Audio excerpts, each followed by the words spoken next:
Hello, नमस्कार दोस्तों। आज हम बात करेंगे टाटा स्टील कंपनी के स्टॉक्स के बारे में। और इस स्टॉक्स में अगर आप देखेंगे तो ये स्टॉक्स हमारा एक बहुत ही बढ़िया सपोर्ट लेवल के पास में खड़ा है, 200 डेज का मूविंग एवरेज। और स्टॉक्स की जो ओपनिंग है वो बहुत ही अच्छी होती है, पर मार्केट में ये स्टॉक्स ऊपर जाने का नाम नहीं ले रहा है। तो अभी आपको इस स्टॉक्स में नई फ्रेश एंट्री नहीं लेना है, क्योंकि मार्केट में अगर आप देखेंगे तो ये स्टॉक्स जो ओपन हुआ था 153 रुपए 44 पैसे पे, लो 150 का बनाया और क्लोजिंग 150 रुपए 28 पैसे पे की है लो के पास। तो इस स्टॉक्स में अभी बहुत बड़ा सपोर्ट लेवल है। और स्टॉक्स का बहुत बड़ा जो सपोर्ट लेवल है वो अगर आप देखेंगे तो इस कैंडल के हाई के आसपास का है, जो 147 और 48 के आसपास का है। और यहीं पर हमारा 200 डेज का मूविंग एवरेज का सपोर्ट है। स्टॉक्स ने हमारा एक के बाद एक बड़ी गिरावट दिखाई दी है और स्टॉक्स अभी इसी रेंज के अंदर ट्रेड करते हुए दिखाई दे रहा है, 149 से 154 के बीच। और स्टॉक्स इसी के अंदर 4 दिनों से ट्रेड कर रहा है। तो नेक्स्ट ट्रेडिंग सेशन में आपको इंतजार करना है कि स्टॉक्स हमारा 200 दिनों के मूविंग एवरेज को तोड़ करके इसके नीचे नहीं चला जाए, पहली बात। दूसरा, स्टॉक सपोर्ट लेकर के अगर फिर से ऊपर की तरफ आता है तो इसका मतलब ये हुआ कि स्टॉक इस लेवल को नहीं तोड़ेगा, 147-48 को, और स्टॉक यहाँ से ऊपर चला जाएगा। पर अभी आप अगर देखेंगे तो स्टॉक्स का सबसे छोटा वाला जो टारगेट है 155 का है।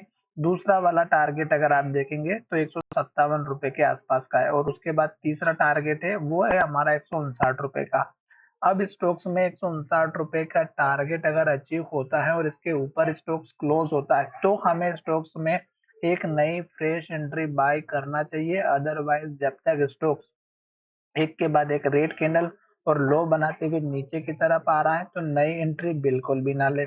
दूसरी बात, स्टॉक्स हमारा जो है यहाँ से अगर आप देखेंगे तो इस कैंडल का जो हाई लेवल है ये हमारा 170 का, 170 रुपए के आसपास स्टॉक्स ने गिरावट दिखाई है। तो ये लेवल जब इसके आसपास आएगा स्टॉक, तो यहाँ पर स्टॉक्स में फिर से सेलिंग भी दिखाई देगी और यहीं पर हमारा एक रेजिस्टेंस भी दिखाई देगा मूविंग एवरेज का 50 डेज का। तो जल्दबाजी नहीं करें, स्टॉक्स अभी रेंज के अंदर ट्रेड कर रहा है, बड़ी गिरावट ऑलरेडी हो चुकी है। पर अब यहाँ से ये अप मूवमेंट करेगा तो स्टॉक्स में यहाँ पर आपको एक बात का ध्यान रखना है। पहला, अगर स्टॉक्स ऊपर की तरफ जाता है, बड़ी ग्रीन कैंडल बनाता है, तो यहाँ पर आपको वॉल्यूम दिखाई देना चाहिए। दूसरा, यहाँ पे डिलीवरी आनी चाहिए। और तीसरा, नेक्स्ट ट्रेडिंग सेशन में स्टॉक्स हाई का ब्रेकआउट करके ऊपर की तरफ क्लोज हो तो हमें स्टॉक्स में पॉजिटिव इंडिकेशन देखने को मिलेगा। अदरवाइज स्टॉक्स हमारा 200 डेज के मूविंग एवरेज के सपोर्ट में है, तो वेट कीजिएगा, नई फ्रेश एंट्री बिल्कुल भी ना बनाए।